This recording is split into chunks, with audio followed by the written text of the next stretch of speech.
I got a message from my sister on WhatsApp that instantly made my blood boil. I left your disabled daughter at your house. I panicked and rushed home, only to find my daughter alone outside, crying uncontrollably. That was the breaking point. I could no longer trust my sister with my kids. It was time to show her what family really meant. I'm Amanda, 43, with a passion for baking. Ever since I was a kid, I've been experimenting in the kitchen. While I'm usually pretty good, I still struggle with chiffon cakes. My kids like to tease me, saying, "Mom, your chiffon cake is so dry," but they love my muffins. Their friends always say, "We wish you were our mom." My kids might smirk, but those moments made family life feel whole, or so I thought. But my sister, Kathy, had a different idea of what family was. It all started a few years ago during spring break when we were visiting my parents. We were sitting together watching TV when Kathy suddenly remarked, "There are so many kids with developmental disabilities these days. I wonder why." Her comment fell completely out of the blue. The show wasn't even talking about disabilities. Everyone turned to her, confused. "What's that about?" I asked.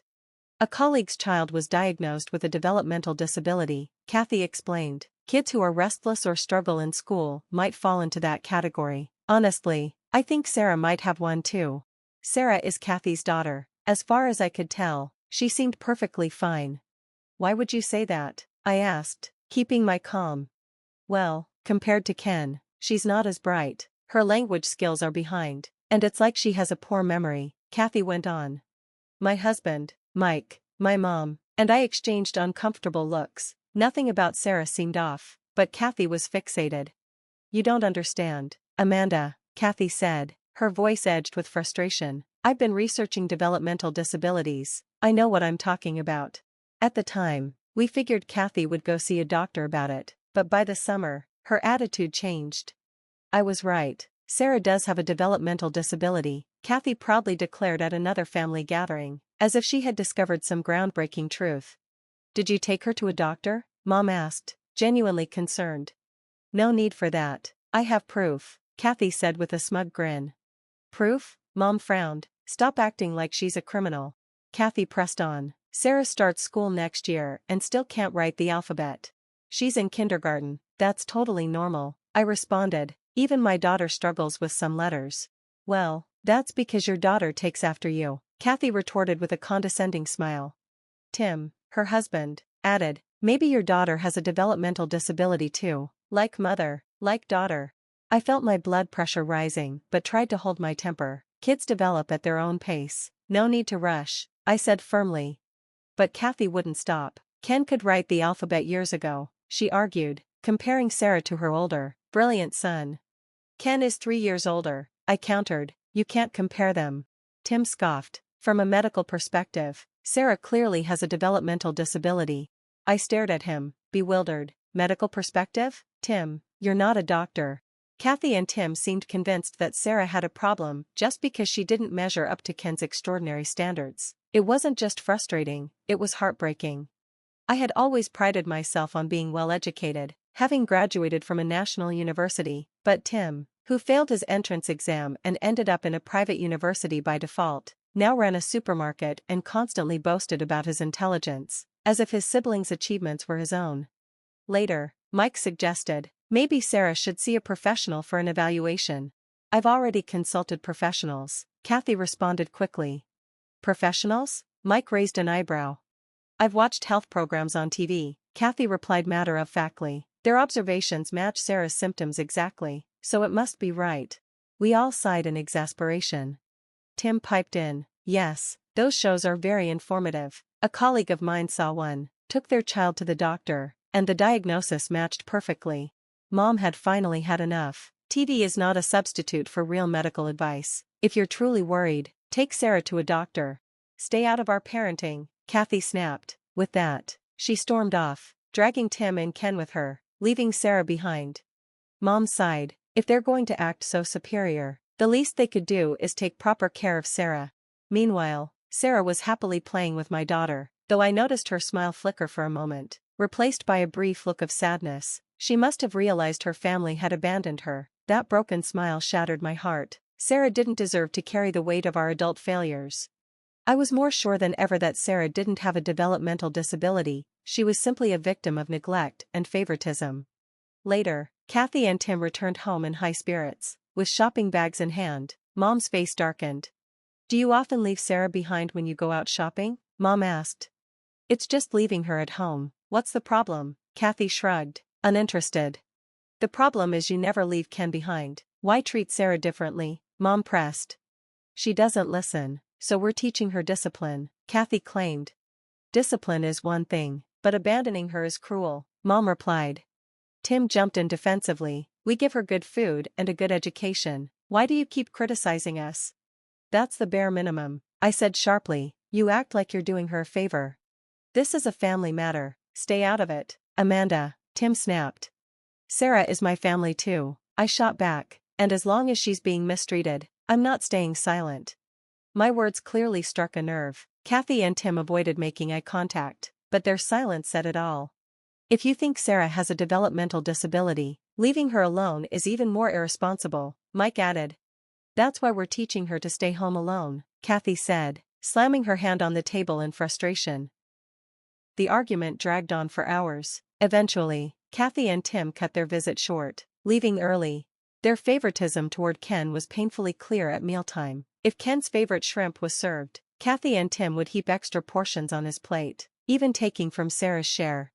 Sarah had always silently accepted the way things were, never questioning it. She quietly stayed in the background, enduring the treatment she received without protest. Ken was always the center of attention. Promises of new toys and outings were made for him, while Sarah was often forgotten. Family discussions were filled with praise for Ken's achievements, leaving Sarah to watch from the sidelines. It was hard to watch. One day, Kathy arrived with Sarah unexpectedly. "Can you watch her today?" she asked. Sarah seemed confused, quietly suggesting, "I could just go play in the park instead." We agreed to take care of her, though we were unsure about the sudden request. When Kathy returned later that evening, she seemed apologetic. "Thanks for looking after Sarah," she said. "Why the last-minute request?" I asked, surprised.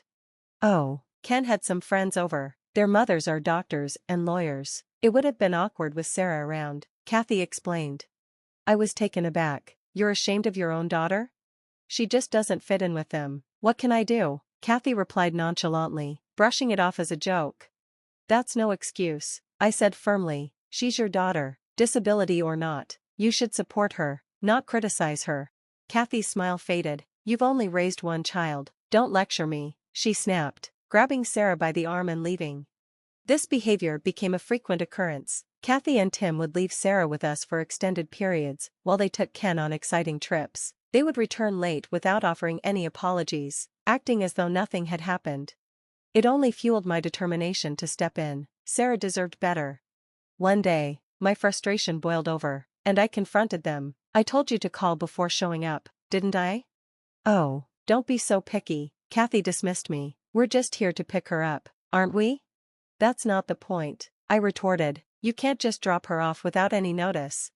"What's gotten into you? Always so cranky. Is it menopause?" Kathy mocked, causing Tim to laugh. I clenched my fists, enraged. "You need to rethink how you're raising your children." "We are, which is why Ken is involved in so many activities. Unlike your daughter, who doesn't do anything," Kathy replied. "We respect our daughter's wishes," I answered. "She didn't want to join those activities." "Well, we respect Ken's wishes too, don't we, Ken?" Kathy asked, turning to him. Ken gave a half-hearted nod, his forced smile betraying his discomfort. "See," Kathy said smugly, "even Ken agrees." I sighed, exhausted. "Fine, just take Sarah and go." Kathy grabbed Sarah's arm, dragging her to the car. Tim said nothing as he started the engine, and I was left feeling defeated. The next day, while I was shopping, I received a text from Kathy. "Hey Amanda, you love Sarah, right?" Confused, I replied, "Of course, she's my niece. Why?" "Great, consider her your daughter now. I left her at your doorstep. Hurry, she might be crying alone." I froze, reading the message again in shock. I tried calling Kathy, but her phone was off. Panic set in. I dropped everything and rushed home. When I arrived, my heart broke. Sarah was sitting on the ground outside, crying uncontrollably, her small body shaking with sobs.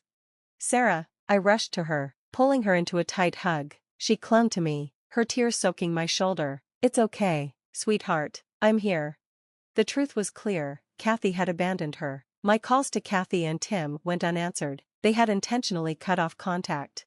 Through her sobs, Sarah whispered, "Auntie, I didn't want to be left like that." I held her close, my anger toward Kathy and Tim building. In that moment, I made a promise to Sarah, I would protect her no matter what. A week later, my husband, mother-in-law, and I went to Kathy's house with legal papers to formalize Sarah's adoption. We were ready, Sarah was going to be our daughter. To our surprise, Kathy and Tim didn't put up much resistance. "Less of a burden for us," Kathy said dismissively, signing the papers. Her lack of remorse stung, but I held my tongue. All that mattered was Sarah's well-being. 3 months later, Kathy showed up at our door, demanding Sarah back. "She's a genius, she won an art contest, her paintings are even displayed at the bank. We didn't even know she liked to draw." I couldn't help but laugh bitterly. "Of course, you didn't know, you never paid attention to her. I submitted her artwork myself. Her preschool has been encouraging you to nurture her talents for years, but you ignored them." Kathy's face turned red with embarrassment. "Well, it doesn't matter, just give her back." I shook my head. "It's not that simple, the adoption is final. Sarah is our daughter now, but if she wants to go back to you, I won't stop her. She'll choose me," Kathy said smugly.